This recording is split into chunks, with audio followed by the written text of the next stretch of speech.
Okay, welcome everyone to our class on how to plummet the depths of Torah.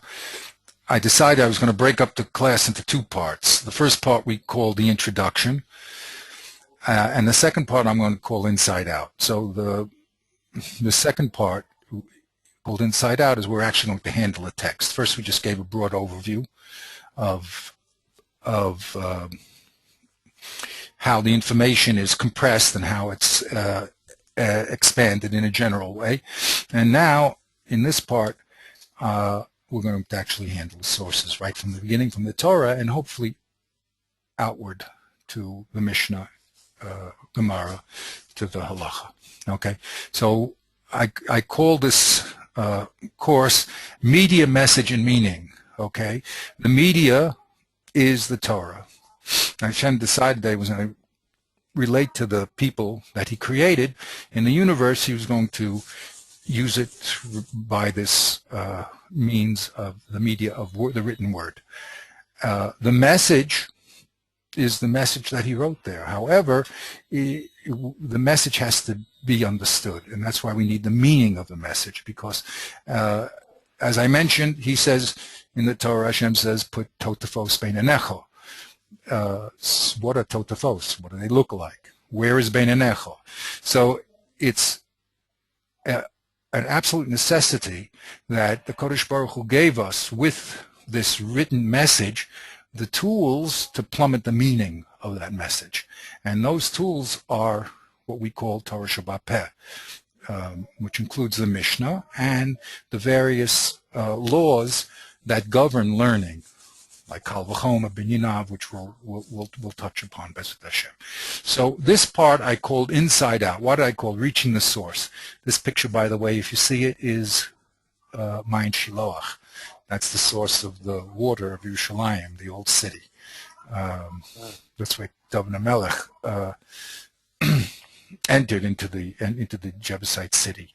So that's the source. So our first picture was one of the universe because we wanted to relate to Kodesh Baruch Hu, but now we have to get down to brass tacks, which is how does this Torah that Kodesh Baruch Hu gave us explain what he wants to do here. So the reason why I call it Inside Out is because some people go outside in, which means they learn the Gemara and then the Mishnah, and then they finally look at the Torah. Okay, because there's over 3,000 pages of Gemara. There's a lot of information there that you should have it at your fingertips, and people are trained to first learn Gemara, which is the Gemara and the Mishnah, and then go work backwards from the outside in. Or there's other people that read the Halacha first, and after they read the Halacha, then they look at the Gemara, and then they start looking at the sources. That's called outside in. A lot of kollels do it that way.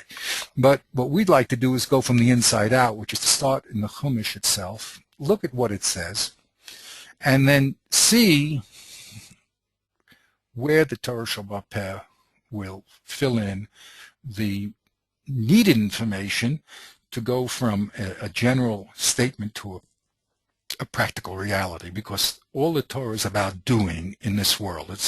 It's about taking the reality of this world and molding the reality. The other religions in the world can't handle the world, so they decide that they're going to leave the world and they're going to talk to God and that go to mountains and commune with the Kodesh Baruch Hu. But the Kodesh Baruch Hu told us what he wants us to do in the world. So that message is what we're all about. If you look at the Mishnah and the Gemara, what it's really doing is spelling out the mitzvahs in all their fine detail. And that's because our goal here is to do what Hashem wants us to do. He wants us to do those mitzvahs. So that will be our goal, which is inside out, starting from the Chumash and seeing how the message of Kodesh Baruch Hu unfolds in front of us. Okay, so we said, oops, here. There we go. Let's go down there. Let's go to the next page. Okay.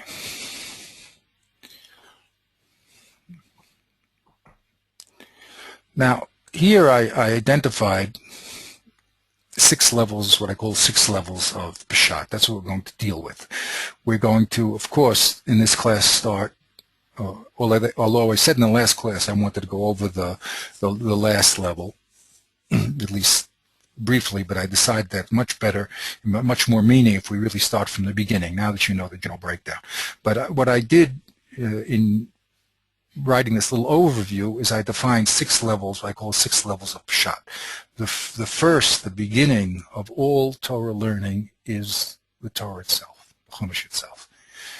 After you've understood what it says in the Chumash, you're ready for the Mishnah and to see the new areas that are opened up and explained by the Mishnah.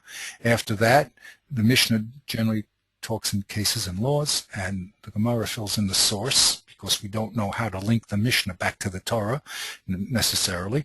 So the Gemara will do that for us. It will link the Mishnah back into the Torah and shows us where it comes from, as long as a lot of other important information filling in, as we said, the empty spaces in between the words of the Torah.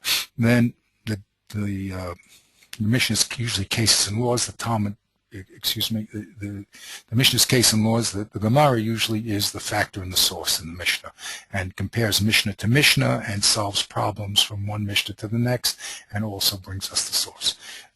After that, we'll go into the Rishonim. The Rishonim, the people who lived around 1100 to 1200. There's 2 basic Rishonim that we're going to deal with. One are the commentators, and the other one are the poskim. The commentators are the Rishonim that deal with the daf, that deal with the daf Gemara that we have in front of us, and they explain what the Gemara is doing at any one point. Here we listed 3 basic people who we're dealing with: Reb Hananel, Rashi, and Tosfos.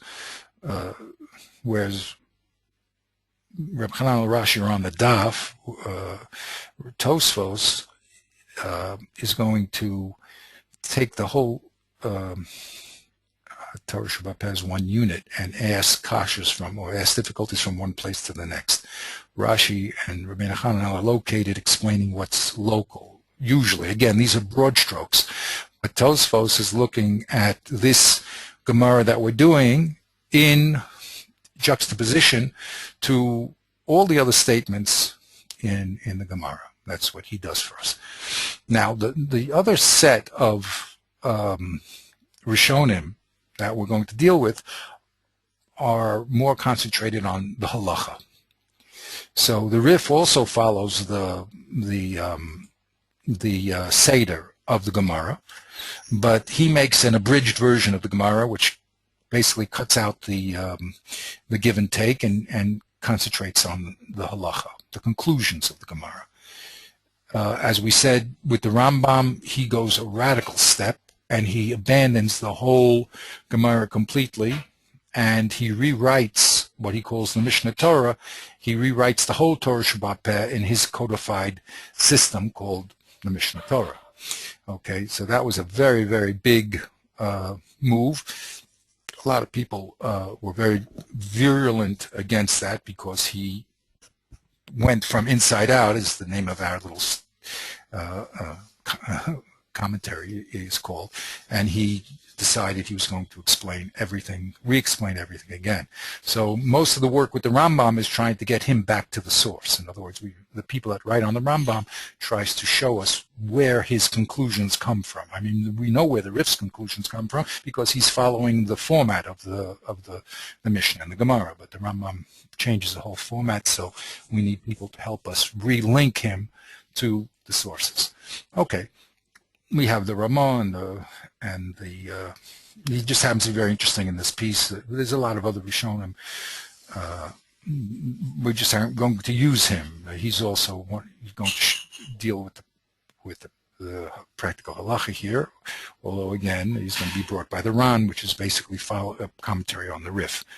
And then there's the Rush, who was an Ashkenaz who had to flee Europe and go to Spain, who deals with, we'll see how he deals with his predecessors, the Tosfos and the Rif, and the Rambam also, and he will tell us his Pesach Halacha. In other words, when these people disagree, he will explain to us what they say and the basis of their disagreement and tell us what the halacha is.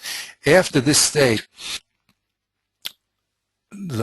comes a sort of a level drop into the Shulchan Aruch. The Tur is the son of the Rosh, and he takes his father's work and he condenses it into 4 volumes. Again, like the Rambam, leaving the page, but unlike the Rambam explains all the Torah Shabbat Peh, even halachas that are not done today, like we don't have the temple, so Rahmanis, we can't do any of those halachas. Rambam explains all of that, but the Torah just concentrated on the practical halachas that we can actually do today. Or Chaim, all the holidays, marriage and divorce, business laws, okay, etc. So he has the arbitorium. Then we'll discuss the commentaries on his text, one of which is the Beit Yosef.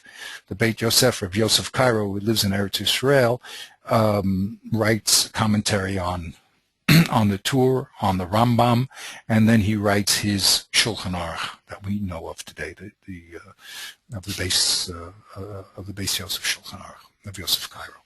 So we'll be dealing with some of their commentaries. Both, of course, we can't deal with everything, but we'll deal with some principal commentaries on the Torah, principal commentaries on the Shulchan Aruch, and then we'll go to the final stage of our discussion, and we'll deal with the Gra, who lived around 250 years ago, the Nachlas David, who was the student of the Gra student, and then finally the Eben Azal, which lived in the last generation, the last great scholars of the before the European Holocaust.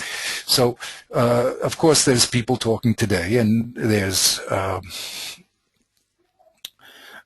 literal Yam HaTorah. Is a wealth of Torah happening, but we're going to concentrate on this scheme of things, and basically because the Nachlas David, who lived around 200 years ago, brings us through this level. Again, this is not my Torah. I'm just trying to take this piece of the Nachlas David and to bring us through each one of the stages. He of course talks on the stage, a very advanced stage of learning, but we're going to do the groundwork, if I say, from the inside out and look at the Torah first and go through all the stages. But the point is, he's going to be the guide for this little demonstration lesson. Now, the point of this exercise is to show how the process is done, how the learning process is done. After that, so then we have all these books on the learning process by the Ramchal and by Yitzhak Konfentone, and they should be mastered, and we have classes on all that stuff, and then you have to sit and learn with your Chavrusa and your Rebbe, and you have to go through Shas. I mean, there's no shortcut to it. But at least what I'm trying to do is show one slice of learning from beginning to end. And then once we have that, we can understand what each level does consciously. And then when we're investigating any piece of Torah, we'll be able to start from the inside and go all the way out, B'ezrat Hashem. Okay, so that's the overview of our discussion. We're going to do it in real time. So what does that mean, real time? First thing we have to do is we have to pick a piece of Torah. Okay, so as we said, we're using the Nachlas David. The piece of Torah we're going to pick is a very, very small, seemingly very small halacha. It's halacha, and then we're going to, of course, look into it deeply in the Pesukim themselves. It's a halacha that says that when a man sends an animal into another, he sends his animal to another man's field, and that animal tramples on and eats the produce of another person's field. So then he's going to have to repay the person who he had damaged with the best of his field. That's what it says. Meitav Sedeo, Meitav Kamo, Yishalem. Okay, so we're going to investigate that little halacha, and we're going to see what difficulties are presented and how those problems are solved in each one of these levels, and then use that, as I said, as a sample case for all of our learning. So we explained that the Torah has 5 books, and we're involved in the second book, Shemot, and it happens to be this week's Parsha. This week's Parsha is called Mishpatim. And in Mishpatim, the Torah presents a series of laws that the Kodesh Baruch Hu wants us to do. And this series of laws start with Evet Ivri here on the top. Oh, I have my little, there we go. This little series of laws, and we are going to look inside one second. I just want to give it, I always like to give an overview so we don't get lost in the forest by looking at little trees and leaves and not seeing the whole thing. There's a series of laws here that start with Evet Ivri, a Jewish slave. It goes to a man killing another man. And then it goes to a man hitting his parents, Rahmanis. Then it goes to a man stealing a person, kidnapping. Then it switches to a man, instead of killing, injuring another man, a level down. And then it goes to killing his Eved, and then 2 men fighting and accidentally hitting a standby who is a pregnant woman, and either killing her and her baby or only her baby. So then it finishes that first section. Okay. I'm sorry, here also it spoke about in the cursing one's parents here.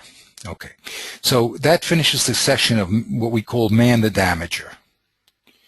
Then the next section talks about man's property doing damage.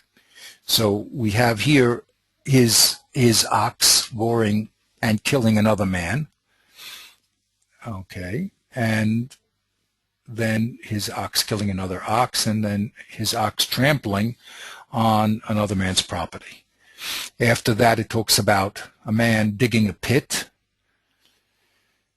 and then a man stealing an animal. Before we talk about a man stealing a man, kidnapping, but here's where he kidnaps an animal. And then it goes into lighting fires and having them damage other people's property. So this is the little section of man's property doing damage. Afterwards, it goes into the next level, which is instead of a man directly damaging another person or his animals directly, or his actions as animals or his property damaging another person, it goes to the laws of Shomrim, which means there's people that are paid to watch things, whether it be animals or property, and through their negligence someone steals or loses the item. So then the Torah talks about the different types of shomrim, we call it, whether they're paid to do their job or they're doing it for nothing, or whether they're renting something or they're asking you to borrow something. And then it goes on to another series of damages, for instance, mafateh, a man damaging another woman through rape, etc. So that's the basic overview. Our halacha is found in this middle section of man's property, and it's found here in Shein and Regel. Okay, so we're going to be concentrating on that level. But again, you see this concept of compression and decompression, how the Torah, as we mentioned, the Ten Commandments, Rashi brings down, is the highest form of compression of the information of the Torah. From there it expands to mitzvahs that are between man and a Kodesh Baruch Hu, and then mitzvahs between man and man. And here, for instance, between man and man, we have these various interactions between men and other men, whether it means hurting or killing them, Rahmanas, hurting them, or their man's property, again, killing or hurting other men, or man through his negligence of not watching properly, injuring or killing another man. So this is a very important message that I want to bring over, that the Kodesh Baruch Hu gave us the Torah in this concentrated form. It's our job to learn the system of unzipping or decompressing the files, and it's all done in a very, very formal and systematic way, and that's what we're here to do. Okay, so let's get started here.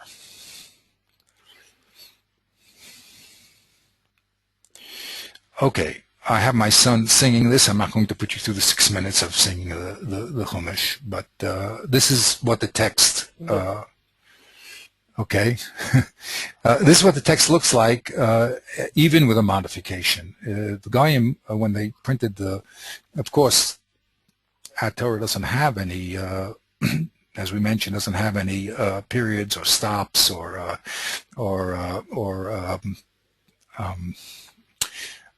musical or grammatical, not grammatical, but the phonetic sounds are not there. They're just the black and white letters are there. So when the Torah was first published, it was published by the Goyim, the Gutenberg press. Of course, they published the Torah, and they are the ones that added these breakdowns of 1, 2, 3, 4. Of course, in other words, the chapter and verse they did.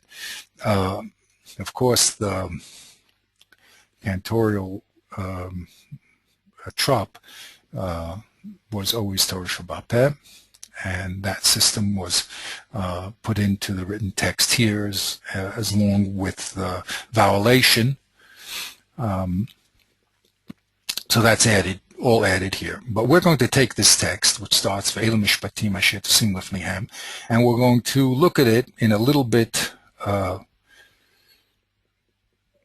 there, in a couple of stages. What do I mean, a couple of stages? Let's try to analyze the text. Let's see, and this is always our method, let the text talk to us. Let the Kodesh Baruch Hu talk to us, and let him tell us what he wants to say, and let's see how he tells us what he wants to say, and then take the rules and move forward with them. Okay? So, how's your Hebrew's pretty good, isn't it? Yeah. So why don't you start reading? I mean, you could read this stuff, right? And just. Yes, Eila Mishpatim. Here, what I did was here. I started already formatting the text, and you'll see what I did as we go along. But okay, I'm trying to do. The only intervention I'm doing is with a tab key and an enter key. Okay, that's all I'm doing. I'm not adding any words into the text. Okay, so here's Eila Mishpatim. Right here we start. Okay, go ahead. Eila Mishpatim Asher Tosim Lefnehem. Stop. Yeah. So what does that say? Let's translate that. These are the laws is the best translation. These are the laws which you should put before them. Great. In other words, these are the mishpatim, not the chukim, not the decrees, but specifically the rational laws you should put before them. Okay. Now the word mishpatim has inside it the word shofet, right? Yeah. Yeah, so that's a judgment. What is a judgment? You see, it's interesting. Okay. You see, it's called judgment. I mean, in English, judgment is really at the end of the legal process. So isn't this more the principles of law? Exactly. So it's really that's why I would translate more laws. That it's actually the laws themselves. Right. Now, once we say shofet, it's going to conjure up a Beit Din. It's going to conjure up witnesses. There's a whole scene there, you see. So remember in the parsha before, Moshe Rabbeinu is judging the whole people, and he's telling them what the halacha is and explaining what the halacha is. And Yethro, his father-in-law, comes along and he says this is like an impossible system, right? So you're going to be knocking yourself out, knocking the people out. There's lines around the block, So he tells them what you have to do is break down the system into units, right, to have higher courts and lower courts. And he wants to break it down in terms of the amount of money. And where the more expensive cases, the bigger cases should go up to you, and the lower cases, $2 or $3. What's the difference? Let the lower people handle. That's what Yisro had in mind. Yeah, and I thought Yisro himself had in mind the complexity of the cases, not the. Yeah, but when he made the system, that's how you want the system to develop. In other words, the lower courts and the higher courts would distinguish themselves by the value of the money of the case. If you look at the Pesukim, then Moshe Rabbeinu changes it, and he says, no, we're going to do it from the more difficult to the easier cases which can be handled by the lower courts because they don't require a great amount of learning, so they can handle it. But anything that it becomes a difficult principle, so then it has to go up to the higher court. Okay, so he changes the system slightly, but he does break it down into the units. Now, the American system of law, the people who did the American system of law were very religious people. People don't know that when they say separation of church and state, which is a big hullabaloo nowadays, the reason why they did a separation of church and state because they couldn't decide which church to make the state religion. Right. They were religious people. They used the Torah. They used the Torah as the basis of creating the American legal system. Okay. I heard that there was a historic. I have to find the sources for this, but I've heard that historically, it was actually in the early days when the pioneers were coming in, the pietists, they were actually considering making the official language of the Hebrew. America Hebrew. That's correct. This, yes. Yeah. Okay. Now, the power of the Torah is the power that created what we call Western civilization. Okay. To move from a system of barbarism, which is basically, the rule of the strong, to a system of legal procedure, is Moshe Rabbeinu, really a Kodesh Baruch Hu's gift to man, and through the Chumash. So the people just took that system, and they when I told you the Torah was translated into Greek, it's a fast day for us because again, they all of a sudden had certain keys to understanding, but the details were not there, and because the details aren't there, it turned out to be a terrible corruption. But they did at least become a little bit civilized through reading the Chumash itself. Okay, anyway, whatever it is, that's Mishpatim, and you see right away that there's a whole bunch of detail here that has to be explained. If there's Mishpatim, that means there's a shofet. Who is he? How many people are on a beis din? What's considered evidence? How many people given evidence? What happens if people contradict evidence to evidence? Okay, so this is where I just want to indicate that the Torah itself will force you to come to the Torah Shabbat Peh. Without the Torah Shabbat Peh, there's no way of actualizing the Torah. It just becomes too messy in the details. But whatever it is, this is the Mishpatim that Kodesh Baruch Hu wants us to learn. So now this Eved Va'am is my thing, and Eved Ivri is my thing. But he's now going to talk about two basic dinim, the din of an Eved Ivri and an Ama Ivriya. That's the first thing that the Kodesh Baruch Hu is going to present. Okay? And we're going to ask ourselves a question after we read the text, is why did he start here? Okay, if you're talking about the Mishpatim, start in the second part when you have man injuring another man and man's possessions. Why start with Eved Ivri? But anyway, let's go weiter. So let's read. We'll start from here. Okay, this is where the text begins.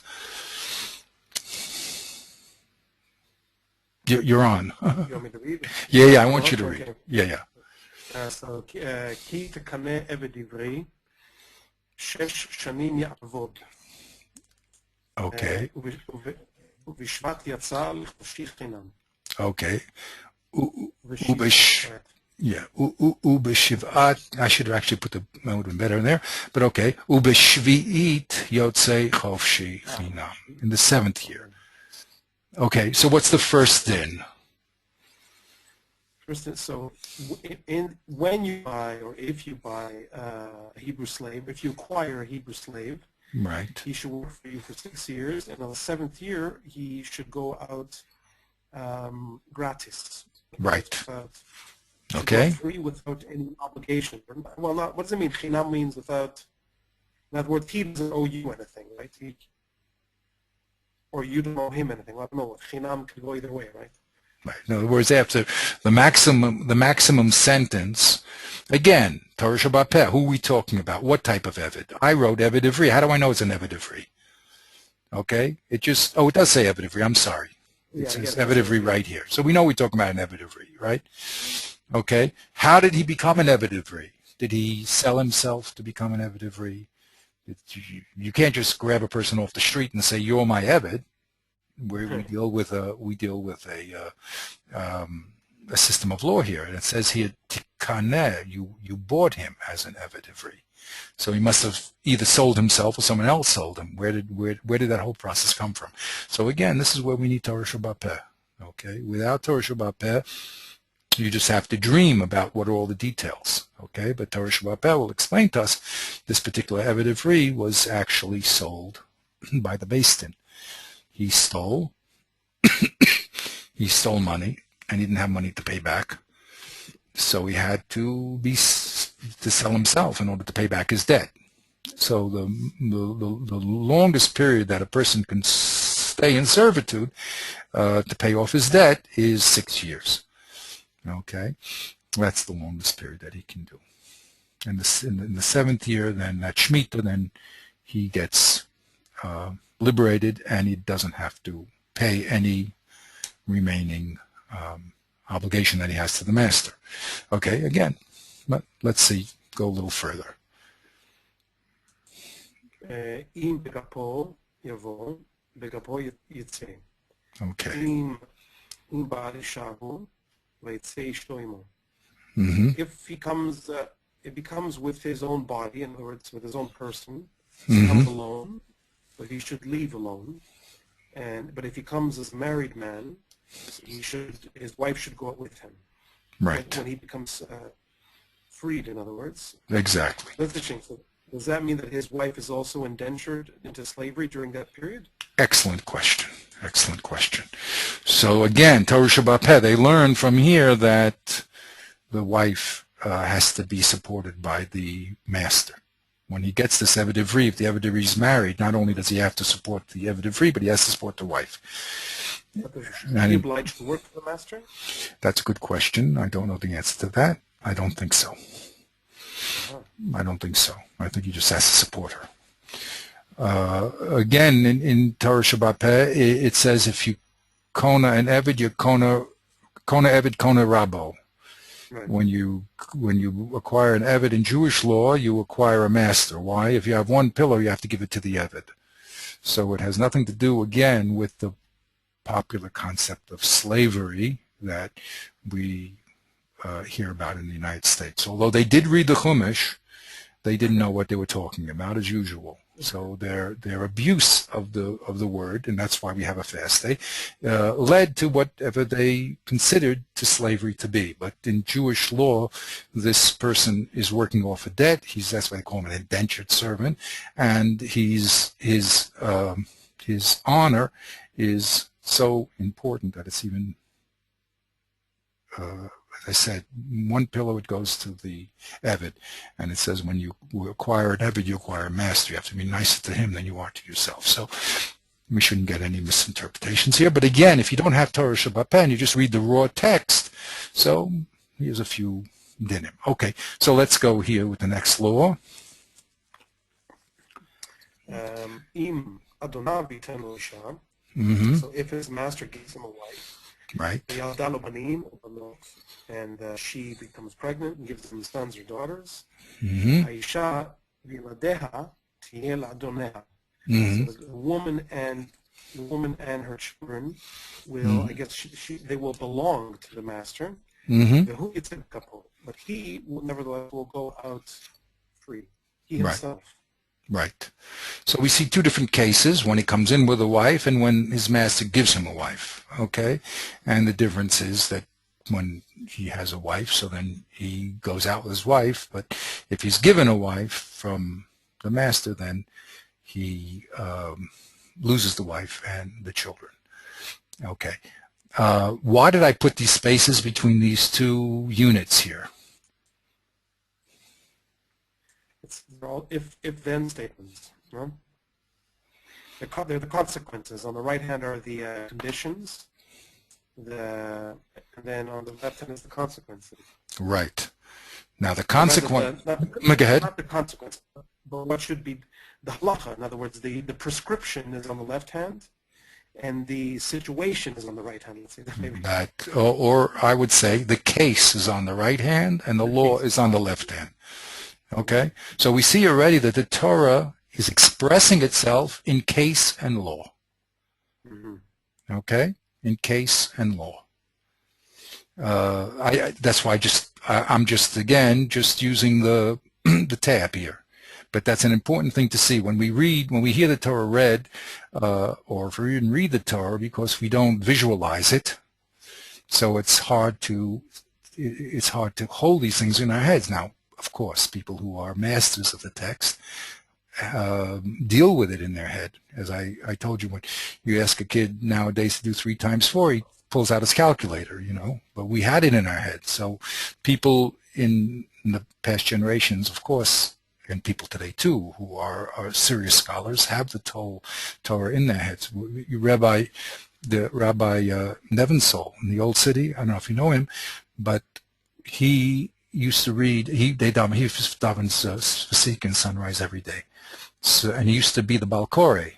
At a certain point, he stopped being the Balkore. So what I heard was the reason was because he wasn't reading anymore. The Torah was so much part of him that he was just saying it balpeh. Okay. Wow. Yeah.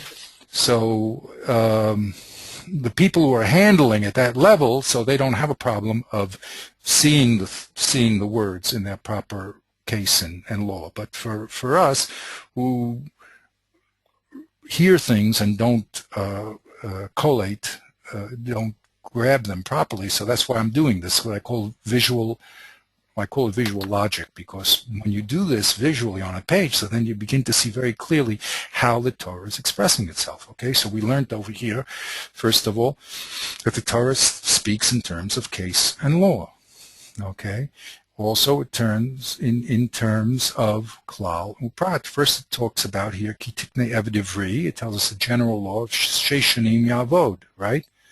Now it's going to tell us the details, a difference between if the person has a wife or he doesn't have a wife. Okay, those are the details of the general halacha, okay, of Eved Ivri. Okay, you with me? So we'll also see, as we go along and examine this, how the Torah presents itself. Not only from the general to the particular, but we'll see some other very interesting things and begin to learn how the Torah expresses itself. Okay, so let's go weiter. The fourth halacha here. ואם אמר יאמר העבד, אהבתי את אדוני, את אשתי ואת בני, לא אצא חופשי. So if the slave says, I love my master, I love my wife and my sons, or my children, sons, my children, then I want to go out free. That's the whole statement he makes. He's saying it. He makes that whole statement. So then what does the person who acquired him, the master, do? Here's the law. Right.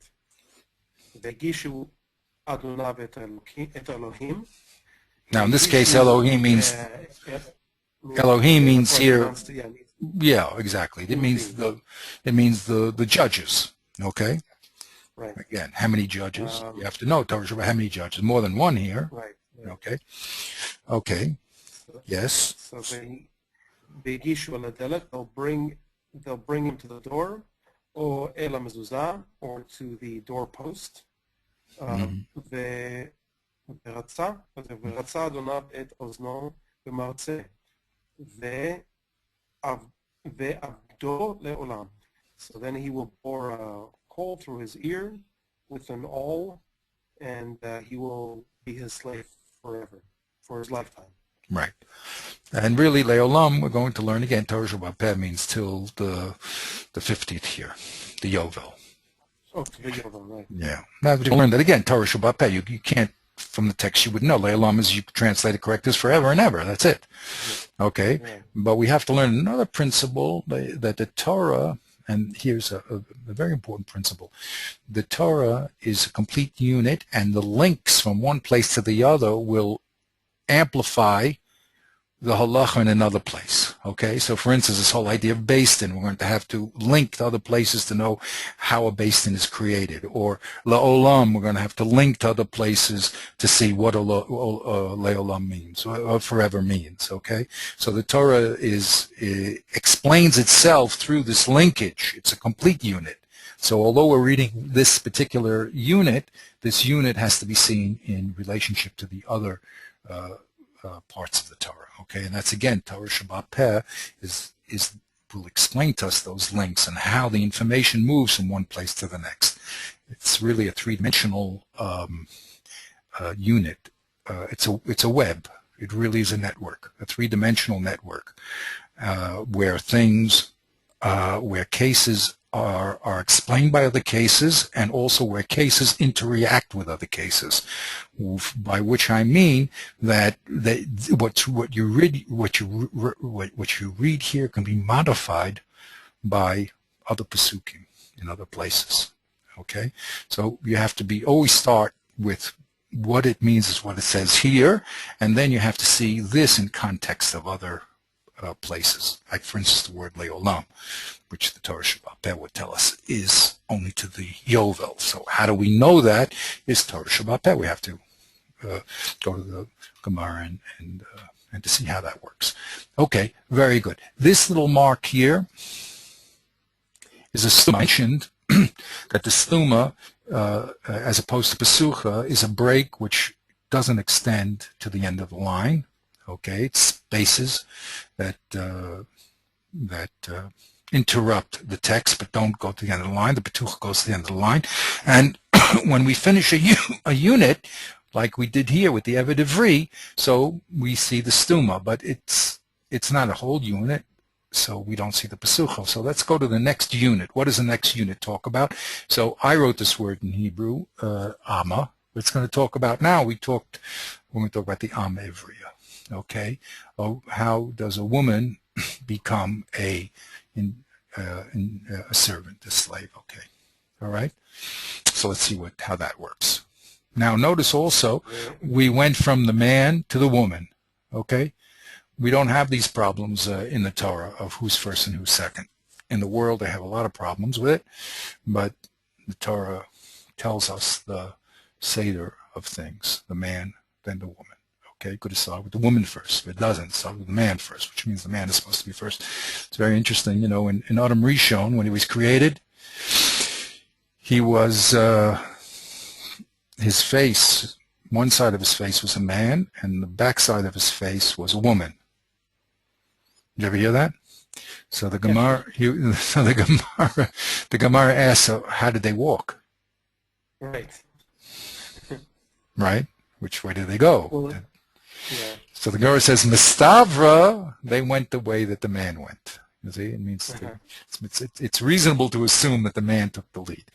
Okay, again, nowadays, unfortunately, we're entering an era of, if you read Daniel, you'll see exactly what's happening, but we're entering an area of total mess where people think that they're improving things and destroying reality.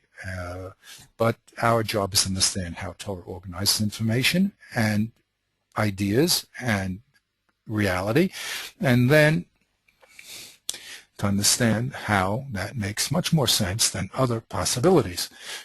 Okay, but now we went from Eved, now we're going to talk about the Amma. Okay? The key.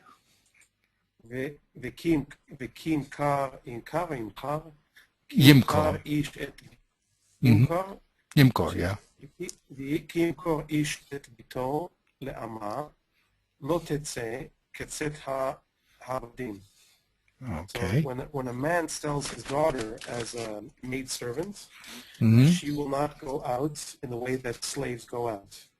Okay. So it's interesting. She's not, can a woman work off, can a woman be indentured as a man? In other words, if she commits a crime, if she's a thief, can she also be sold into slavery? Or why is it only the father here selling the daughter? Very good question. The answer is I don't know the answer to that question. That's a proper. It's a proper question because all of a sudden we switched the subject from, and this is another very important Right. observation. We went here. We said the subject here was we don't even know who the subject was. Right? It says ki tikne evidivri. Well, who acquired the evidivri? A man or a woman? I guess conceivably evidivri could also be a woman. Well, here. I mean, not grammatically. Well, here, but and also because the case obviously is not talking about a woman here. right. The case is talking about a man giving a wife. Okay, Yeah. but this is all Gemara. You're asking very well. This is all Gemara's and Kedushin. Talks about all the complexities of this pasuk. Okay, but we're just going to do it in context, and that's why I'm going through the exercise. Okay, good. But here we switch, and very important, from buying to selling, and all of a sudden it didn't talk about a woman selling herself or the basin selling a woman. We don't know what those requirements are. It's not expressed here, but it talks about the father who happens to be selling his daughter to be a indentured servant. Okay, so she doesn't go. Father. What? This is a Jewish father? Jewish father, yeah. Very strange, okay. Right, it is very strange. Yeah. Okay, but that's what it is. Okay, so she doesn't go out like the Avadim go out. Now, which Avadim, how, and that's a comparative statement. You would presume that it's the Avadim mentioned above. But if you look at Rashi, who explains Torah Shabbat Peh, it's not that type of Avadim. But anyway, we're just doing a general overview here because our aim really is to get to the case of Meitav, okay? But we're just showing that by reading the simple text, you have to ask these questions, and these questions are the questions that are answered with Torah Shabbat Peh. Okay, so let's look at her laws here. We have 3 different laws for her. She doesn't go out like Avadim. Let's see how. Again, that's a general rule. Let's see the specifics. Yeah, so here, okay, אם ראה בעיני אדוניה, אשר לא ידע מה זה הפדה. Exactly, what's called hefta. Yeah. What's called yiyud, what's called hefta. You see? So, What are those principles? Yiyud. So what do you mean? Yeah. so he's supposed to marry her, really, you see? לא ידע. ידע. Yeah, these are all technical words. Without Right. knowing these terms, there's nothing to do. Okay, so he's really supposed to marry her, the person who he's being sold to. It's not really just it's not indentured service just to work off a debt here. He's really supposed to marry her. But if he doesn't, and she's not redeemed either, the father can also redeem her, then what happens? That's the case. Let's get to the law. What's hefda?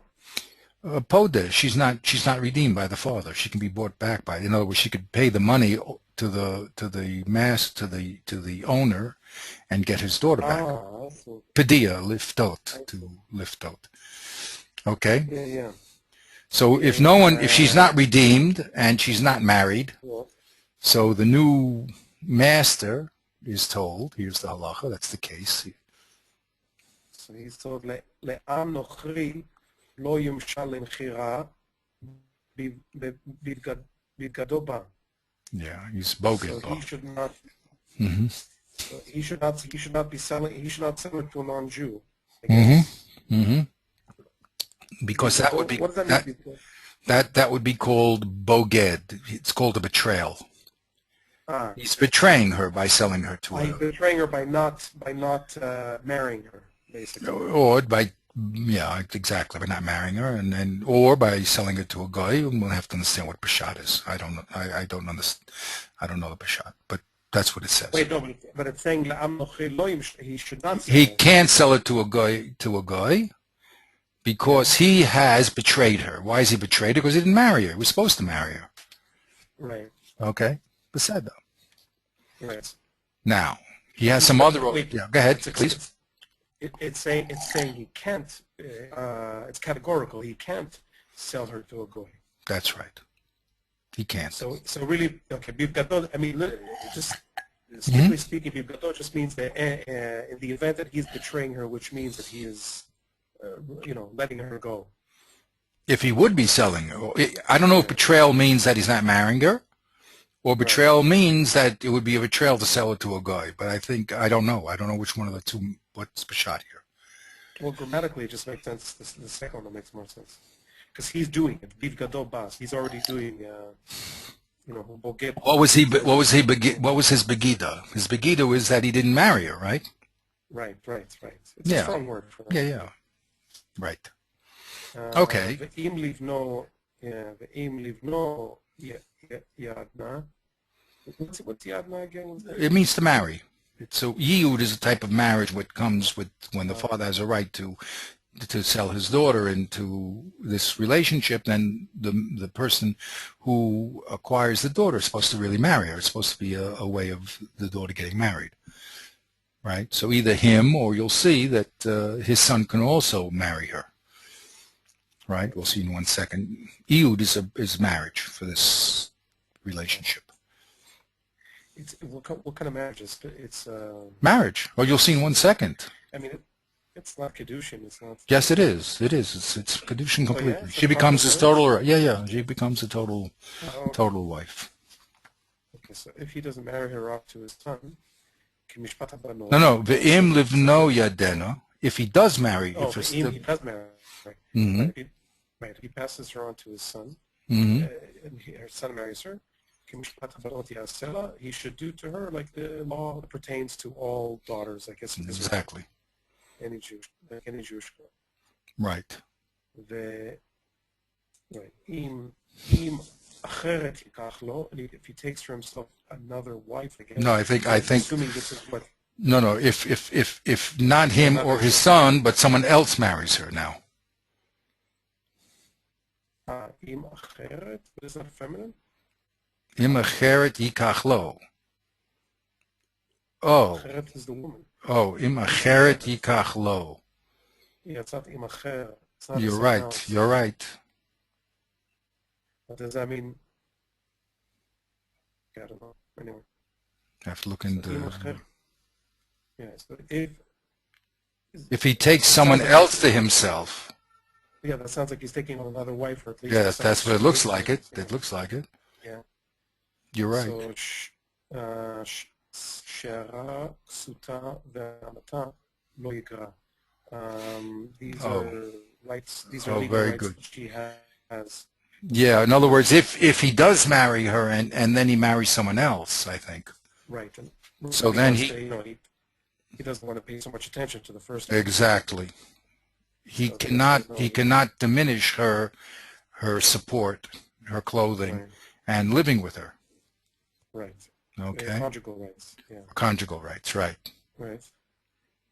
ואם שלוש אלה לא יעשה לה, and if he fails in these three obligations, ויצא חינם אין כסף. She should go out free without owing him anything. Right. In other words, because he bought her, but now she doesn't owe him anything. Right. So if he defies these three things, then she gets her freedom. Okay. Good. So the question is here, why did the Torah start Mishpatim with this relationship? Yeah. That's the question. I mean, in a way, to me, I mean, just, prima facie, it makes sense because it's the worst case scenario. What the worst human relationship you can have? Master and slave. Okay, let's start there. The worst case scenario, then, okay, we can work our way up to the best case scenario. But I don't know if that makes sense. Well, I wanted to say something similar, Yeah. okay, but to give a reason to it. Now, again, I'm just, because I asked the question, I'm giving an answer. But we would have to research whether the answer is valid or not. But as I mentioned to you, you see, again, we don't know about the text, but how did this person become, the first case, how did the person become an Evet Ivri? So he stole and then didn't have money, and then that's why he was sold into servitude, right? Yeah. And then what made things worse is that he decided that he didn't want his own freedom, right? So Yeah. what I Right. Absolutely. right, because he said, I want to be with my master and I don't want my freedom. So what I wanted to say is this is the case of a person damaging himself. The next case we're going to Ah. talk about a person damaging others, but here is when a person damages himself. Wow. Okay, either Okay. because he stole and ended up having to be sold, or he wants to be a slave, which is his own decision. He's the one that says, I want to be a slave. No one told him to do such a thing. And matter of fact, the reason why he put the oil in the ear is because it's the worst thing for Jews to be a slave. We're only supposed to be slaves to Kodesh Baruch Hu. So I wanted to say that we're starting off with person damaging himself.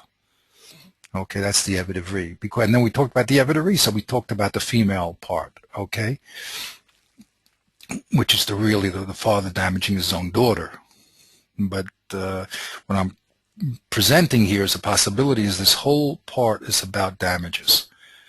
Okay, whether you damage yourself or whether you damage your children here by selling them, or next we're going to damage others.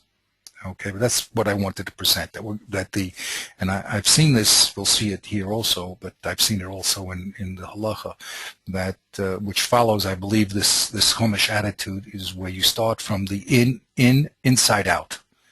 You start from the closest form of damage, which is the person damaging himself or his own children, and then we're going to go now to damaging others. Okay, then from damaging others, we're going to property damaging others, and then we're going to continue to a lack of shmira damaging others. Okay, so that's the proposition that I want to propose. Okay, but the reason why I came to it is because we analyzed and we said, what's the order? What's the order of presentation? Once we ask the order of presentation, so these questions come up and they have to be answered. Okay, so let's go to the next case. Okay, now we're going to talk about, go ahead. Damages, Mishpatim is basically the first section in the Torah where the Torah addresses, Mishpatim in the generic sense of the term. I mean, what if we divide the Chukim and Mishpatim, right? So suddenly we have the first thematic presentation of civil law. So it's interesting that really the beginning of civil law is damages, that tort law, right? Tort That's law. correct. That's correct. And we're going to see at the end of this pasuk, as we heard very quickly, the Kriyas Torah today talks about the relationship that we have to Kodesh Baruch Hu. So the two luchot, the 10 Commandments, 5 and 5. So the first 5 is between man and a Kodesh Baruch Hu, and the second 5 is between man and man. In the presentation of the Mishpatim, is very interesting that at first Hashem talks about a relationship between man and man, and then at the end of this pasuk, we're going to start talking about the relationship of man and Kodesh Baruch Hu. Okay, but it's all, again, we're trying to understand the manner of presentation. When you write a speech, lahavdil, right? But when you write a speech, you have to give a lesson. You think about what you're going to say first and what you're going to say second, and you try to make a logical progression from one piece to the next. Allah has kama v'kama, Kodesh Baruch Hu, when he's presenting the Chumash to Klal Yisrael, there's a very rational presentation, and part of our job is to understand that presentation. And this type of question is going to not only be addressed to the Chumash whenever we see, and there's another thing I'm going to mention, but also whenever we see something out of order, it's a flag to say, why is it out of order? That's one of our rules. And that's going to resonate in the Mishnah, in the Gemara, and in all the great writings. Okay, it's a basic fundament that there should be a logical order to things. Things are not created or not presented in a haphazard way. Okay, so it's our job to see and to focus on what is the logical form of presentation. Whenever we see something violating a basic principle of Seder, we have to say either there's a new form of Seder here or there's another message being sent here. Okay, and that's the way the learning process is done. Okay, Beseder? Beseder. Beseder. What does Beseder do? Exactly. Yeah. Literally. Right. So, you know, Shas is called Shisha Sidrei Mishnah. The 6 orders of Mishnah, you know. So there's a phrase which I asked Rav Kona, it's not Chazal, but people say that Seder is Chetzi Avodah. That Seders have to work. So I usually say, but the problem is they start with the second half. They don't start with the Seder, and that's why they never get anywhere.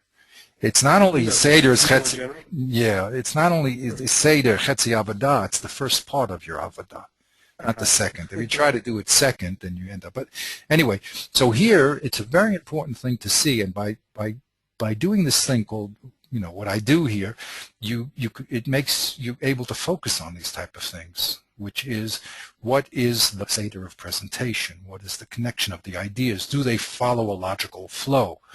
You see? Okay, so let's go now to the second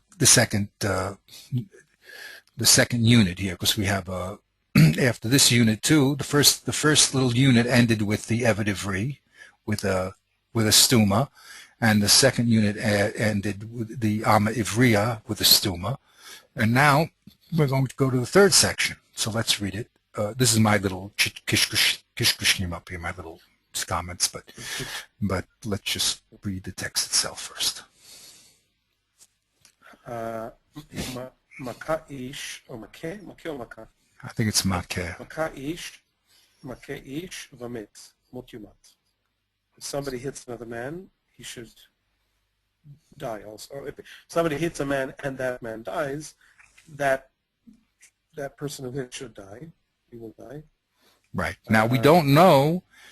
Now again, case in law. We know that someone, subject not mentioned here, right?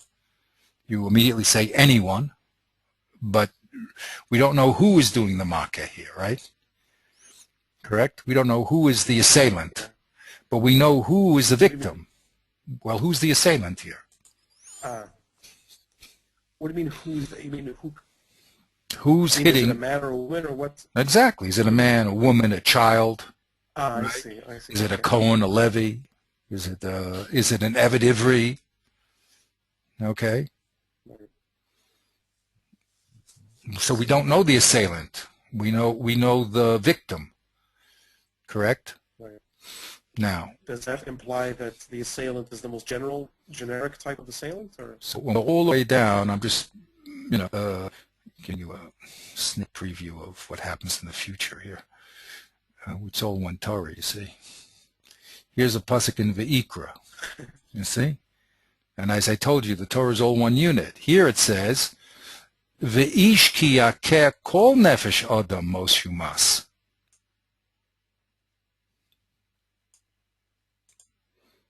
All of a sudden, it tells us who the perpetrator is. It's an ish, has to be an ish. Yes. And the victim is not only an ish, but kol nefesh. So you'll read Rashi there afterwards, and you'll see that the Mechilta goes to great lengths to explain the variation of these two pasukim. Why one has a subject and one doesn't, why this is a klal, kol nefesh, adam, you see, and the other one doesn't say, it just says ish. Okay, again, the aim of the lesson is to show where the Torah Sheba'al Peh must speak. Okay, so when we analyze the two pasukim, one of our rules is that there's no repetition. So if the repetition, we're going to have to say, well, Manishtana halayla zeh. What is this pasuk different? How is this pasuk different from the other pasuk? And what is the significance of that difference? Okay, so we're not going to do that work. If you'd like to, you can look at Rashi, who brings the Mechilta, but that work is not idle. I mean, that's work has to be done. Okay, and that's the work of Torah Shabbat Peh, which means that not only are we looking at the pasuk here, but we're looking at the pasuk in relationship to other pasukim. Now, what I did here, I'm going to show you the next step. So basically, this first stage is just to identify that the Torah is speaking in case and law. Okay, we're still going to read, but I'm going to show you the next stage of man out this portion. Bum ba bum bum bum bum. Okay, now we're going to add a few other principles here. Okay. Okay, in this column, we're going to make a table, right? Yeah. It's going to make a table. Again, I'm going to try to not impose upon the pasuk as the pasukim as much as possible. Okay, but it will be. You'll see we're going to have to rearrange things a little. Now, this is going to be the no-say, which means what is the pasuk talking about? So we spoke about the Eved Ivri. Okay, now we're going to talk about Maki'ish. That'll be the subject matter. Of course, this will be just, I kept the pasukim, the numbers in just to keep them there. But here, what I did is an interesting thing. I said, if we observe, the Torah is going to talk about a poel. That means a person who is doing an act. A pu'ula, a action that he's doing. And a hefel, which is the person who he's doing it to, the result of that act. Okay. Now these words are taken from Sefer Higayon and Dark Tfunos, but it doesn't really matter where I took them from. I mean, that's why we did all this other type of research. But what I'm trying to do is identify the players in the field. Whenever we have a relationship that the Torah is talking about, there'll be a case. Now, a case is made up of actors, okay, who are interacting with each other. So we would like to know who is the actor, who is doing the actor, what his action is, and what is the result of his action. Okay? So, for instance, are you with me? Is not the, yeah, I am. Just, it's not the recipient of the action or the person suffering. That's not one of the categories. The pu'ula and the hefel. The hefel is the one that's receiving the action. Okay, the sufferer or whatever. The sufferer. Okay, you can call him the aggressor and the victim. It's also because it's not all the time the aggressor. Like with Eved Ivri, although he is damaging himself, according to my theory. Okay, and we're talking about damaging, but we're talking about the person who's doing the activity, what activity he's doing, and to whom he's doing it, right? And then we'd like to know what I call here the mischabrim, which are the conditions. Okay, mischabrim means the conditions of the act. Now over on this side we have what's called here I call it the no say. This is a no say or the case. Okay, and this is the nasu or the mishpat. It can be called either one, depending. There's two books. I mean, in common speech, so you have a subject and a predicate, a no say and a nasu. But in legal law, so we talk about case and law. The no say, the subject or the case, and then what the law is. Okay? So, and so that's all I did. Now, even in the mishpat, we have to ask ourselves, who is the poel of the mishpat? Do you know what I mean? It says, for instance... It's not given in the no say? Let's take where it says Mos Yumas, right? Yeah. We're up to here, Mos Yumas. Who's the poel? Yep. It's not Ish. It's the Ish, yeah, it's the one who does the Makkah. What do you mean? Oh, Spell no. it out. Okay. In the action of Mos Yumas. What does Mos Yumas mean? Translate Most most Yumas, Yumas. he will be well, loosely means he will be executed. He should be executed. He shall die, Loosely, he right? shall die a He death. shall Yeah, surely die. he shall It's surely die. right because it's most Yumas. Okay, it Right. doesn't say Yumas, it's most Yumas. It means okay. He shall surely die. Okay. Now that's talking about whom? The perpetrator. That's correct. Now, but who's supposed to kill him? The judges. Ah, Yeah. but it's not mentioned here, right? Right? Yeah. So Oh, you're saying that part of the nasu is that the person. You mean the judgment itself has an active agent? that's correct. There's a poel in the judgment. We know who the hefel is. Who's going to receive this judgment, we know, even though it's not spelled out, right? Because as he shall certainly die. He is who? The person who killed the other person. So we know that he, the perpetrator of this act, is surely going to die, right? But we don't know the poel. Who's going to do it? But isn't that also always given that it's the judging body? Now, all this activity, no, because we know. Nothing is a given. Yeah. No, why did I say nothing's given? There are certain things given, but you're going to have to prove it. But because we know that sometimes there's something called Misa B'dei Shemayim, right? And there's Misa B'dei Adam, right? There's two types of sentences of death. Right. Okay? So since this is Mishpatim, this should be the Shofet doing it, right? Right. But we don't know again, and this is the whole idea of this pool, we don't know how many Shoftim have to do it and what the conditions they have to do it and do they need aidis to do it, testimony, and how is the testimony given and how it's received. Okay?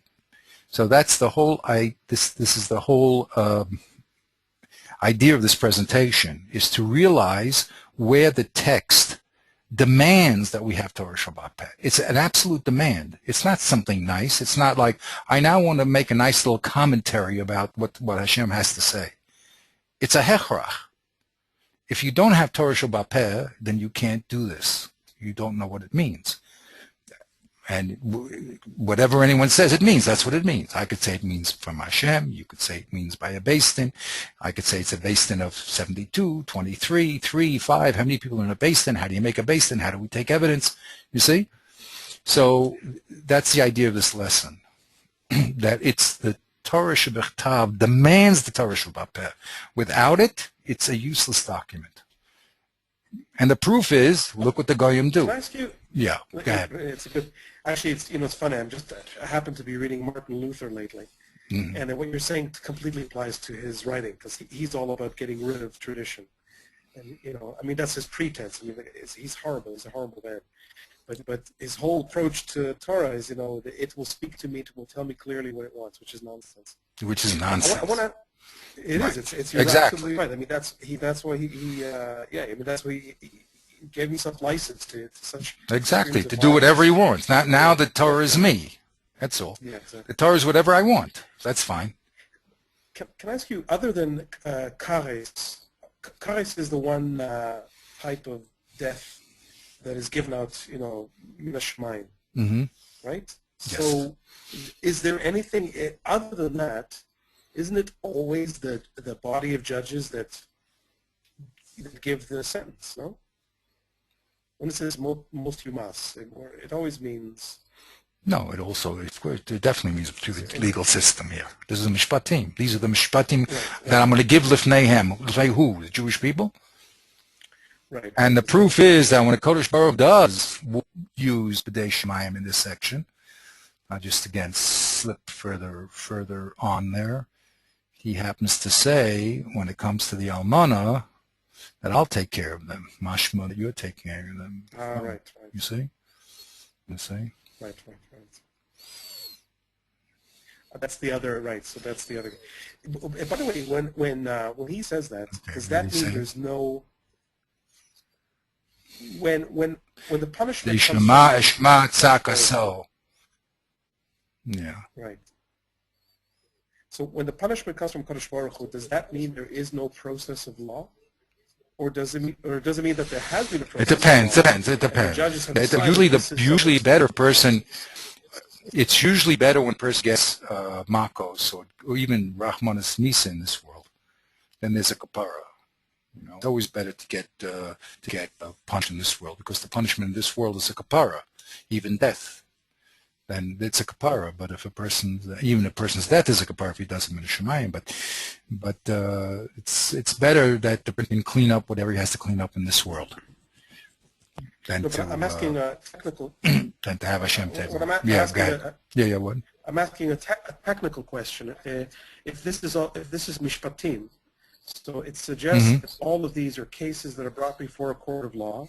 Yes. And if there happens to be a case where the judges decide, they say, look, we cannot execute this person.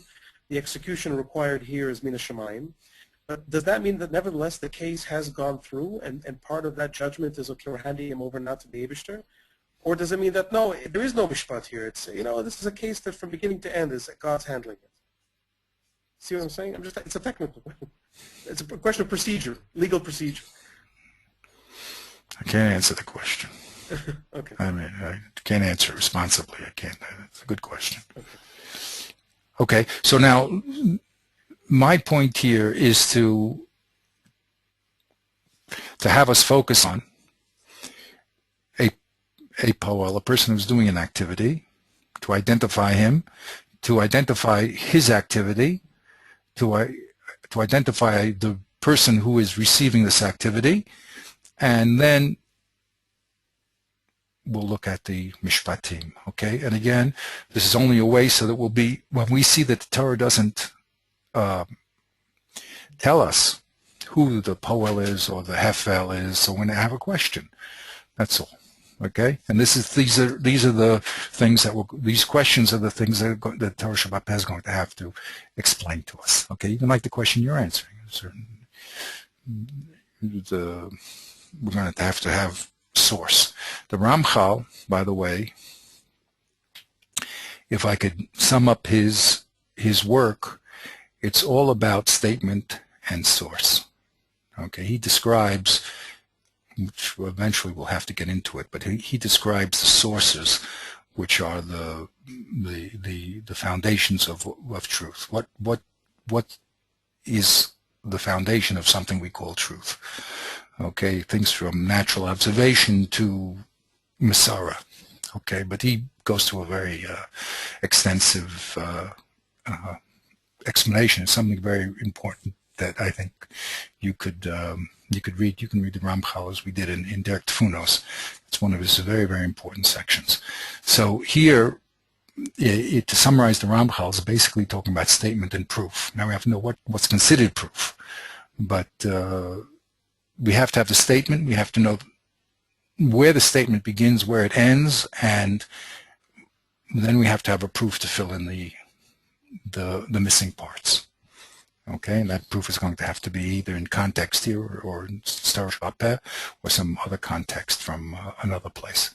But okay, so here I just added now that let's add another element here, which is just to label the actors in the case and be aware of them, just to see if parts are left out. And this is not an idle activity, as I said, because this is exactly what will force us into the Torah Shabbat Peh, and that's what they're going to be doing. The first rule of Darkei Gemara is to be medactic on language. Everything here is purposeful, placed with purpose. Okay, so let's go to here now, Makeish, okay? So now that gray I put in because it's a whole.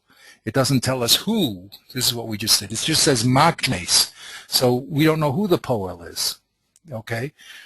We don't know if it's an ish, if it's a cotton, if it's a woman. We don't know any of these details. But someone, did a pula of maker. That means he hit somebody. We don't even know how he hit someone, but he hit him with his fist, with an object. Don't know. But he hit someone. Ish, a man. What about an isha? What about a cotton? Same rule. We know the result. The result is that the person died.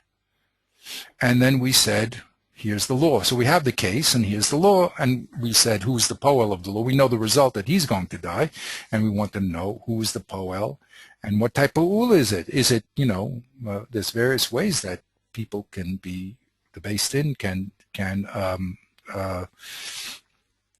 take a person out of the world, right? Which one is it? Is it, strangulation, sword, stoning? Which one is it? You see? No, not mentioned here. So we have to, again, Torah Shabbat Peh, please tell us which one. Okay. Also, it must be mentioned here that a Beis Din once executed a person. There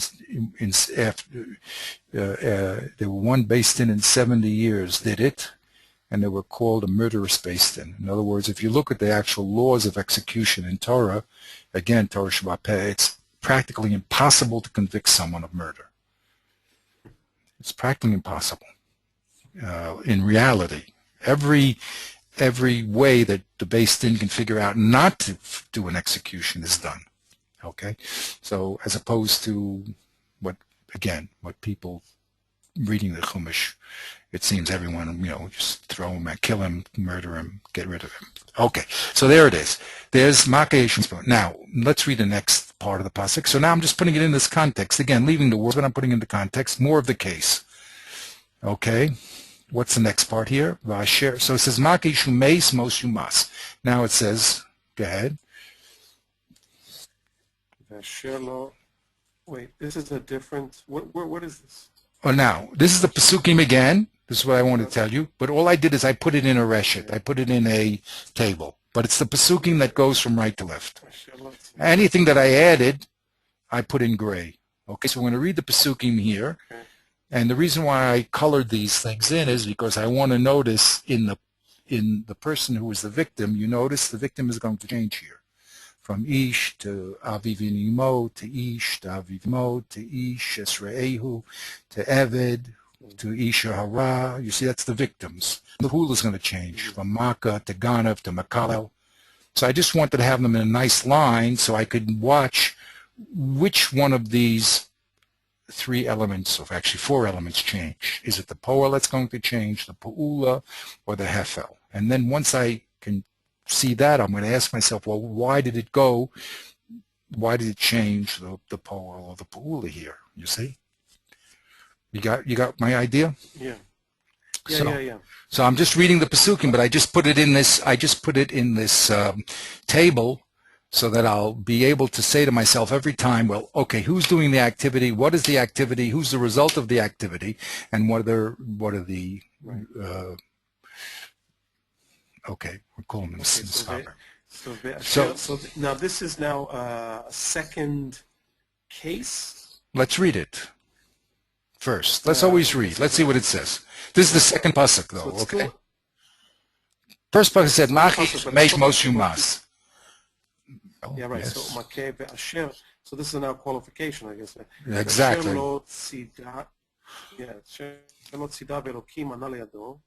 What does that mean? That he didn't tzidah what? Tzidah means he didn't hunt him. Oh, I see. So in other words, it's not at the first degree. It's not murder in the first degree. And God didn't step in to save the guy, I guess. Actually, it means Hashem placed the victim in his hand. Right, that's what I mean. And that Hashem didn't use a miraculous means to save. Not didn't. He didn't save him. He actually put the victim in the perpetrator's hand. Oh, he put him in. Aha. The murderer did not hunt the victim. Hashem placed the victim in the murderer's hand. What does that mean? I guess he got in the way. Yeah. I don't know. There's two ways to read that. It's not. He's not hunting him means that he didn't have, that he had no intentions of killing him, or that. Yes, very simply, exactly. So he had no intention of killing him. Kodesh Baruch Hu put the victim into his hand, which means person's Rahman is driving his car, and someone runs into the street and he kills him. So you're right. It's not, what do we say? There's premeditated murder. That's Yeah, the first case, most humans. And this is accidental third murder. degree, whatever. Yeah. Yeah, accidental murder. Accidental murder, yeah. Okay. ושמתי לך מקום אשר ינוס שמה. So I will give you a place where, what is the anus here? I forget. Where you can flee. This is our right, so this is our miklot, right? 100%. This is an ear miklat. This is the whole concept of an ear miklat, which is, again, all the pratim have to be explained. Where is it explained? Not explained here. But by saying, I gave you a place, now you have to explain where's the place, what does it mean to escape there, who has a right to chase after this premeditated murder, how long does he have to stay there, all these details of Torah Shabbat Peh. Okay? There's no way to understand this without Torah Shabbat Peh. Okay? But we know generally, so we talked about, the first case was talked about premeditated murder. The second case is talking about non-premeditated murder, right? Accidental murder. So there, the persecutor has to escape, flee to one of these cities. If not, we know again all these details. The Gol Adam has a right to avenge his death, even if it's not, if it wasn't done intentionally. Okay, Beseda. But okay, now here we don't have who is the person that didn't trap him. Okay, so again, it has to be the same ish we're talking about. We don't know. It just says maka ishu may, so I just put in the word ish. Okay, could be a katan, could be an isha. We don't know. Okay, but that's, again, Torah Shabbat has to tell us. But that same person, whoever he is, if he's an ish, he's also, the second case is where it's accidental death. Okay, so now that order makes sense because we're going from the worst case scenario, as you said, to the lesser case scenario, right? To premeditated murder to not. Okay, so that makes a lot of sense. Okay, now also I've noticed, and we'll check it out as we go along, Hashem likes to go from the Chumrah to the Kal, from the worst case to the lesser case. Okay, so let's read this third din here, which is over here. Right, now he goes to the worst case, back up to... Oh, yes. Okay, yes. So v'chi yazid ish al re'ehu le'argo be'arma. So if somebody in a meditated way kills his neighbor with intention. Craftiness, whatever. With craftiness, right. Like the snake had armor, yeah? Right. He's a smooth. Right, exactly. Right. So me'im izbechi tikach no lamot. So you should grab him from my altar. It's so. In other words, don't grant him sanctuary under any conditions. It's interesting. How is this case different from the first one? Exactly. Because the first one is giving us his klal, and then it gives us the klal is then modified and says, well, wait a minute. In the case of an accidental murder, you can't apply the klal, and then it goes back to the klal, but gives us. It seems to be a little bit different from the klal because it's insisting on the intentionality of the act. Right, it spells out the intentionality, but again, we have to investigate all these variations in case here, okay? We already know that the first case, wasn't it Mazid? Obviously, this first case is Mazid. Why are we killing him, you know? You see? I have to give a Yezidish, you see? And all of a sudden here, the victim changes too. Because here we said umaka ish, right? All of a sudden here he's called Re'ehu. Some friend, huh?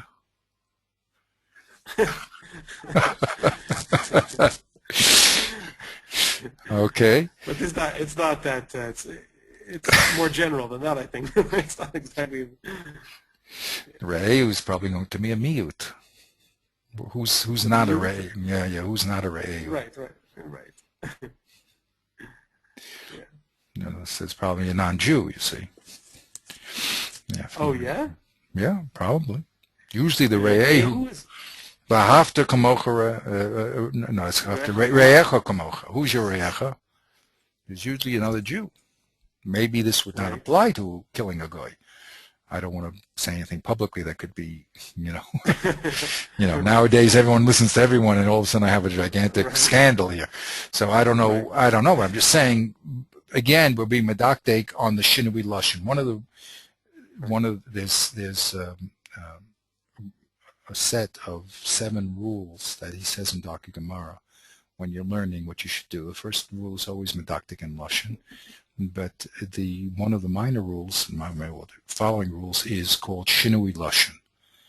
If there's a change in language from one case to the next, you have to say, why did it change? Okay, and that's what making this chart just helps us do.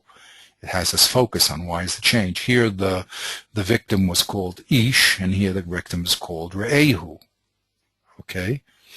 And here also it spells out Lahargo, and here it says Umes. Well, what was it over here? Makish Umes. How is that difference Lahargo? Okay? Okay? Who says maybe here was a friendly fight? I mean, maybe they were just fighting with each other. Who knows? And here's the case of murder. But then there's no Mosumas here. No, it does say Lemus. Okay? So these, again, diukim in language are going to be very, very important for us. Okay? Beseda? But let's go weiter again. We're just going through a general overview, how to see our specific case. Okay, umaka. Oh, so now we go here to the next case. Oh, yeah. Yeah. Umake. Umake, yes. Imo is in blue, so it's not. Yeah, the reason why I did blue, again, I've been studying this myself, so when there's a change in case, I just wanted to demonstrate that the hefel here changes. We were talking about an ish or a re'ehu. Now all of a sudden it's maka aviv imo, right? Right. And what's the mishpat here? What's the chiddush? I mean, it's well. First, let's read what it says. Yeah, motumat. So yeah, you also should be. Now you ask, what's the chiddush here? Do we know what's the chiddush over killing a man? In other words, over ish? Well, do we know what happened to the Av and Imo? Here it tells us what happened to him. I see. So here it's unconditional. Here's a hold. It's unconditional. Right. Right. So he doesn't have to die. That's a big chiddush. Right. Yeah. So he doesn't have to die. Maybe just a little tap is also chayav misa. Where is the other end of the scale? So they're going to learn that it has to be a makkah that causes a makkah has to cause a bruise. But there, it's a terrible, terrible punishment. If a person would bruise his father and mother, so then it's moshumas. He doesn't have to kill them. Obviously, as you said, if he killed the mother and father, that's no worse than killing any man. Right? So here it's purposely left out what the result is, because it doesn't have to be Misa. Okay? So we went from a general case of murder to a specific case of murder called the mother and the father. Okay? Not murder. No, I'm seriously not murder. I'm sorry. No, of battery, damaging. Let's say I use the word damage, okay? Right. I mean, the worst type of damage is killing a person, but then there's lesser degrees. What degree is this? Okay, but that's what it says. Okay, let's go a little weiter. וגנב איש, ומכרו ומצא בידו מות יומת. So if he kidnaps somebody and he sells him, it's interesting. What does that mean? He kidnaps him and he sells him to somebody else as a human traffic, right? Right. But what does that mean? But then why is he found in his hand? If he sold him, how could it exactly? A contradiction. Yeah. If he sold him, how is he found in his hand? Yeah. Right? Excellent. You have to read Rashi. He was going to tell us Torah Shabbat Peh. There has to be witnesses that he had. I mean, again, Torah Shabbat Peh. There's nothing in the text that would tell you this. There has to be witnesses at the time that saw him with this man under his hand before he sold him, in order to convict him of death. But again, Torah Shabbat Peh. No way to understand that. Okay, so now we went from Makkah. Now we switched our whole Pula here, from hitting to stealing, right? Right? And we went back to the general Ish, right? And here he did not kill a person at all, right? All he did was sell him. So the result of the action of Geneva was that he sold him. He just didn't steal him and keep him in his house, but he sold him. And that also has a terrible consequence of kidnapping, mos yumas. Okay? Let's go a little weiter.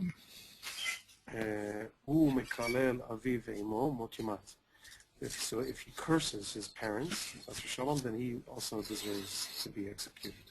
Right. So it's very interesting that that Pula here, now we don't know who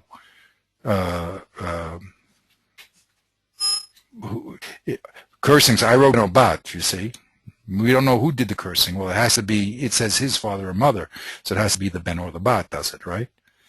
But we notice that there's as far as the Pa'ul is concerned, it's a much lighter Pa'ul, it's only words. And yet it has the same result. Right? Okay, let's go. There must be a formal definition of klala.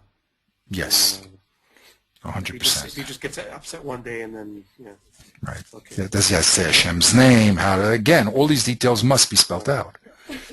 Okay, so let's go here. So if two men are fighting, okay, I guess they're having a physical fight. Right. And one of them hits the other one in some way. One hits the other. And all conditions. Or he growth, the fist. Or with his fist. Egrove is a fist. And the guy that he hits doesn't die. And he faints or comatose. He has to go to bed somehow. He has to now, he's injured, so he has to now lie in bed, right? He has to lie down, I see, okay. Mm-hmm. And so if he gets up later and he starts walking around, b'chutz, outside, al mishanto, A mashant is a staff, his crutches, a staff. Exactly. Right, so he's walking on, holding his, so yeah, he's on crutches. Mm-hmm. What's the din? So the din is v'nakeh hamakam. What does that mean? That he's clean. The person who hit him is clean. What does it mean, clean? Let's keep reading. He's clean from he's innocent, in other words. Innocent? He's clean from the death penalty. He's clean from the death penalty. Right. Right, so רק שבטו ייתן, ורפא ירפא.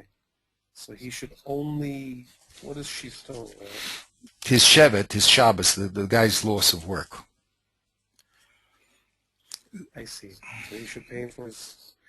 He's in bed now. He's in bed now, right. Or he's hobbling around. We can't work anymore. So the persecutor, exactly, has to pay him for his lost time, and also his medical expenses. Right, and I guess that applies. It's not just it's any medical expenses or rest expenses resulting from that. Right, exactly. In perpetuity, like no matter how. I mean, what if now you're asking all sorts of you see now you are asking all the questions in the Gemara. You see what happens if the guy is healed, right? I mean, he gets up and he walks around and he throws away his crutches. Now all of a sudden, he developed some sort of heart problem. So now you're going Right. to say now that heart problem was a result of that hit you gave him, and he went into bed, and I have to pay for the medical bills for that. Yeah. These are all the problems that the Gemara discusses here.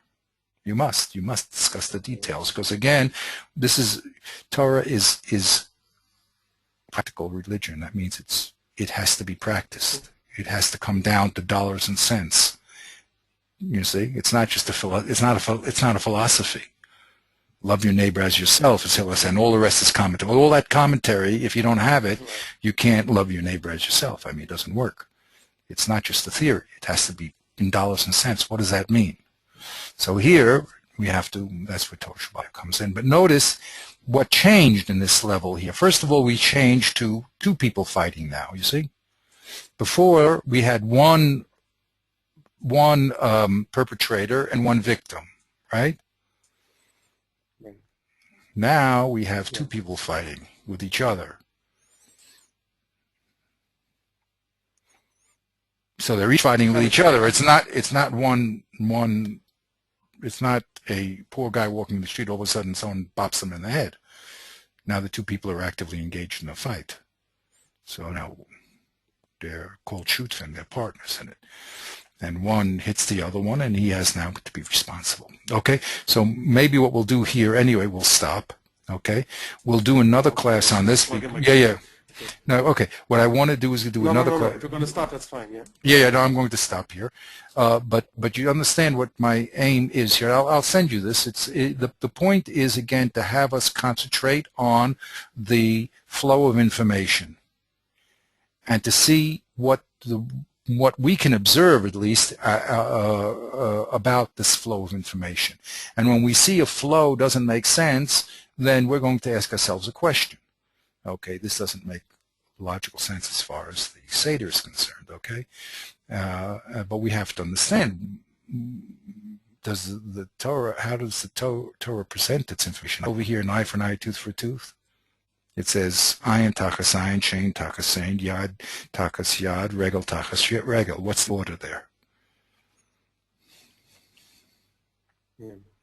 What's the order? What do you mean, what's the order? Eye, tooth, hand, and foot. Oh, that's nice. I never noticed that. Of course you never That's noticed very cool. That's very funny. That's interesting, right, from top to bottom. Exactly. That's very cool. So now we see that the Torah has, now again, we're just using one example, but we see that the Torah has, in this case at least, a preference to go from top down. So we notice it went from Chumrah to Kula, and now from top down.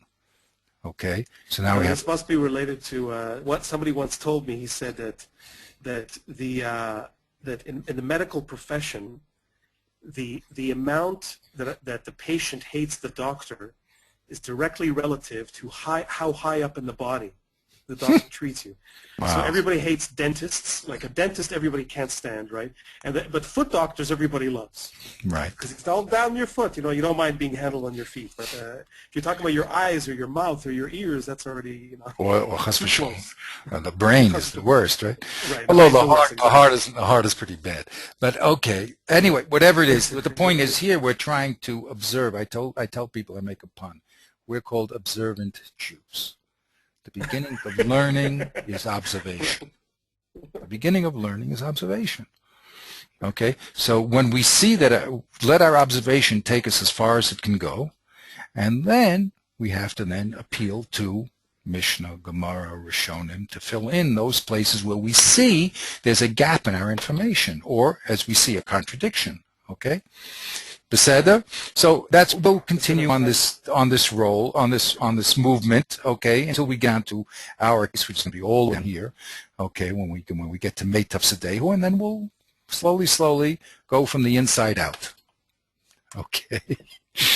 That's what Thank you very, very much again. Okay. This is great. Okay. Baruch Hashem. Have a great week. You too. Shavuot tov.